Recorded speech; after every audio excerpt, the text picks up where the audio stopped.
खबरों के निष्पक्ष विश्लेषण के लिए सब्सक्राइब करें Jantantra TV and press the bell icon. Never miss any update. कितना खतरनाक है साइक्लोन, जानते हैं, चर्चा करते हैं इसी पर। अंजलि कवात्रा जी मेरे साथ इस वक्त जुड़ रही हैं, सेफ्टी एक्सपर्ट हैं, आग सुरक्षा व आपदा विशेषज्ञ की। बहुत स्वागत है अंजलि जी आपका जनतंत्र टीवी पर। हम देख रहे हैं कि साइक्लोन जिस तरह से आगे बढ़ रहा है, चिंता भी बढ़ती जा रही है, खासतौर पर पश्चिम बंगाल और ओडिशा में। हालांकि वहां पर अलर्ट भी जारी कर दिया गया है, जो तटीय इलाके में लोग थे उनको सुरक्षित जगहों पर पहुंचा दिया गया है। कितना खतरनाक है ये साइक्लोन, सबसे पहले आपसे मैं ये जानना चाहता हूं। देखिए, जो उड़ीसा में साइक्लोन, सुपर साइक्लोन आया था 1999 में, तो उसके बाद ये सबसे बड़ा साइक्लोन होगा। और कल तक इसकी प्रेडिक्शन सुपर साइक्लोन की थी, और अभी करते कम हुआ है इसका स्पीड, इसलिए एक्सट्रीमली सिवियर साइक्लोन की कैटेगरी में आया है जी। तो इसमें जब हवाएं जो चलेंगी वो 155 से 165 किलोमीटर प्रति घंटे की रफ्तार से, ये बहुत डैमेज कर सकती हैं जब लैंडफॉल होगा। तो इससे बिल्डिंगें जो अनइंजीनियर्ड हैं, यानी कच्चा हाउसेस जो बने हुए हैं, वो टूट सकते हैं, और पोल्स उखड़ सकते हैं, जो बिजली के खंबे हैं, जो कम्युनिकेशन नेटवर्क के खंबे हैं, वो उखड़ सकते हैं, मुड़ सकते हैं। और बाहर होर्डिंग्स वगैरह लगे होते हैं, वो उड़ के प्रोजेक्टाइल की तरह जा सकते हैं, उससे वो आगे और डैमेज कर सकते हैं।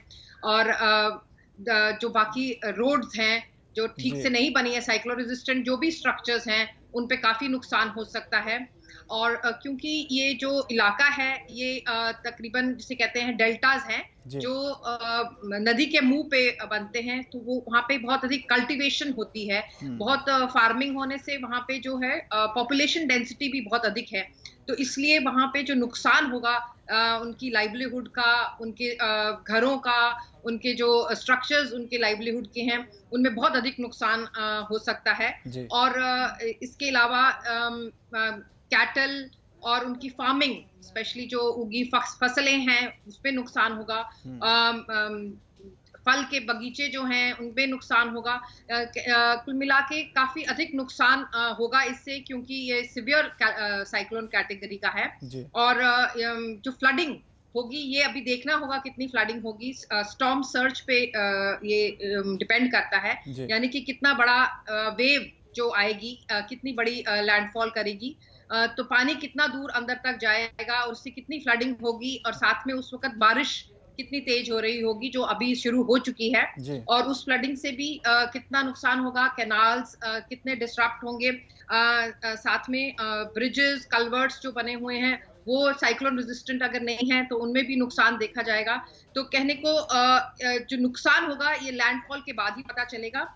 अभी जो तैयारियां की हुई हैं दिख रही हैं, उसमें सबसे बड़ी बात यह है कि जो अर्ली वार्निंग सिस्टम है हमारे देश का, अब काफी अधिक अच्छा है, और उसमें काफी अच्छी टेक्नोलॉजी, जिसे कहते हैं दुनिया की सबसे अच्छी टेक्नोलॉजी यूज हो रही है।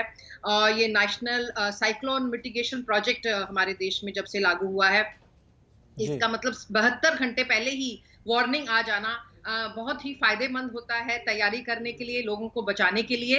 और इसके करते काफी लोगों को, जो सारे लोगों को तकरीबन जो इस इलाके में थे, उनको इवैक्यूएट कर लिया गया है, साइक्लोन शेल्टर्स में पहुंचा दिया गया है। इससे जान की खतरा कम हो जाता है। और इवन जो उनके जानवर हैं उनको भी बड़े माउंट्स पे पहाड़ी छोटी बनाकर उनके ऊपर रख देने से उनकी भी जान बच सकती है, और इस तरह से नुकसान बचाया जाता है। और ये सब तो देखने में आ रहा है, बट नुकसान कितना होगा ये साइक्लोन के जाने के बाद ही पता चलेगा, कि जो तैयारियां थी वो पूरी थी कि नहीं, क्योंकि बहुत सारे तरीके से साइक्लोन का जो ये डैमेज है इससे बचाया जा सकता है। जैसे कि रेजिस्टेंट बिल्डिंग्स बनना, और जो पानी जो अंदर आता है, नमकीन पानी समुद्र का, उससे खेत, ना केवल यही खेती सीजन बर्बाद होगा, अगला भी बर्बाद हो जाएगा, क्योंकि नमकीन जो जमीन सॉइल हो जाती है तो वहां पे फिर नहीं फसल उगाई जा पाती। तो ये सब देखने में आएगा कि क्या एम्बैंकमेंट्स और डाइक्स और कैनाल्स, कल्वर्ट्स ठीक से बने हुए हैं, क्या वो रेजिस्ट कर पाएंगे साइक्लोन को। ये साइक्लोन के आने के बाद ही पता चलेगा। बिल्कुल साइक्लोन के आने के बाद पता चलेगा, लेकिन जिस तरह के अंजलि जी संकेत मिल रहे हैं वो बहुत डरा रहे हैं हम सबको। और आपने भी बताया कि जिस तरह से हवाएं बहुत तेज चलेंगी और इसका असर भी हम देख पा रहे हैं पश्चिम बंगाल और ओडिशा की तरफ, वहां पर बारिश का सिलसिला भी शुरू हो गया है। प्रशासन हालांकि अलर्ट है, अपने स्तर पर तैयारियां लगातार की जा रही हैं। लेकिन मैं आपसे समझना चाहता हूं कि एक लंबे अरसे बाद, या कहूं मैं 10 या 15 साल बाद, इतना बड़ा ये साइक्लोन अब आ रहा है। पहले जो साइक्लोन अंजलि जी आए हैं भारत में हमने देखे, इससे पहले ये जो साइक्लोन अभी हम देख रहे हैं उनसे ये कितना अलग है और कितना खतरनाक है?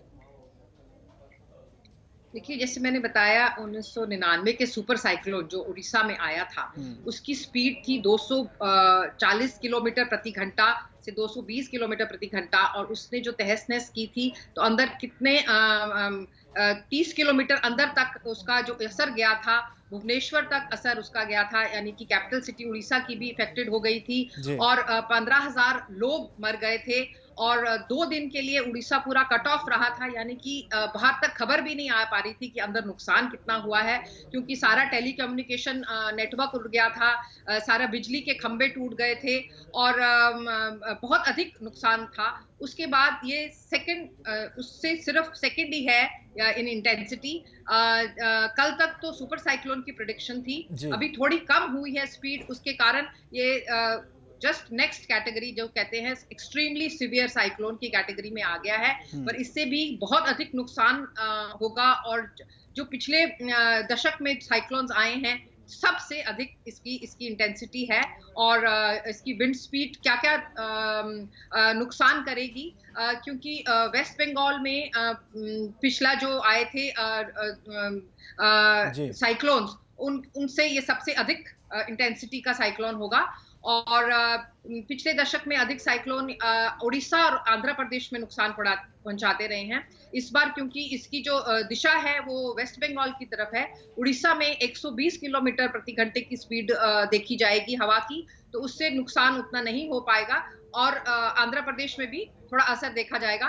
पर सबसे अधिक ये जो डेल्टा रीजन है, ये सुंदरबांस और 24 परगना, यहाँ पे अधिक नुकसान देखा जाएगा इस साइक्लोन से। बिल्कुल। एक चीज मैं आपसे और समझना चाहता हूं, क्योंकि देश इस वक्त एक बड़ी आपदा से जूझ रहा है, कोरोना जैसी महामारी से। दूसरी तरफ हम देख रहे हैं कि साइक्लोन ने दस्तक दे दी अंजलि जी। तो ऐसे में इस साइक्लोन का जो असर है हम कितने दिन तक देख सकते हैं? क्योंकि आपने जिस तरह से नुकसान बताया, अगर वाकई इतनी ज्यादा भयावह तबाही होती है, नुकसान पहुंचाता है, तो हम कहेंगे कि ऐसे वक्त में पहले ही हम कोरोना जैसी महामारी से लड़ रहे हैं, नुकसान पहले ही बहुत ज़्यादा देश को हो रहा है, अर्थव्यवस्था को लेकर, लोगों को अपने रोजगार को लेकर। दूसरी तरफ इस तरीके की समस्या अगर आती है तो ये तो डबल मार हम कहेंगे हमारे देश के लोगों पर। और अगर ये आप जिस तरह से संकेत दे रही हैं कि वाकई नुकसान इतना ज़्यादा हो सकता है, अगर वाकई जो इसकी स्पीड बताई जा रही है, तो कितने दिनों तक हम इसका असर देख सकते हैं फिर आने वाले वक्त में? क्या ये स्थितियां फिर कंट्रोल में आ जाएंगी?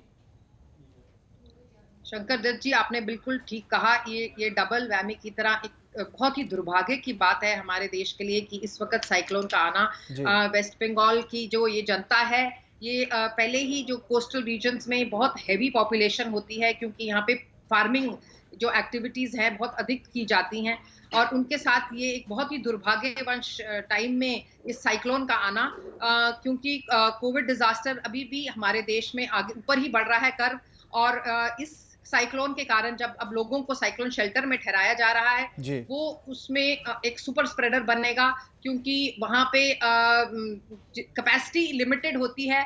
तो अभी कोविड डिजास्टर के चलते देखे इस बीमारी के कारण 50% की कैपेसिटी में शेल्टर्स को भरा जा रहा है।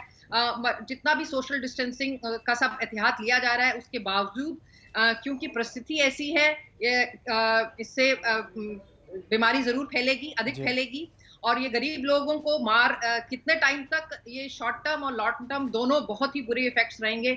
शॉर्ट टर्म में उनका घरों का उजड़ना, उनके खेत खलियान का उजड़ना, फसल का नुकसान के अलावा जैसे अगले सीजन तक भी रहेगा, क्योंकि फिर से बुआई नहीं की जा सकी, क्योंकि अंदर जो नमकीन पानी आने के कारण।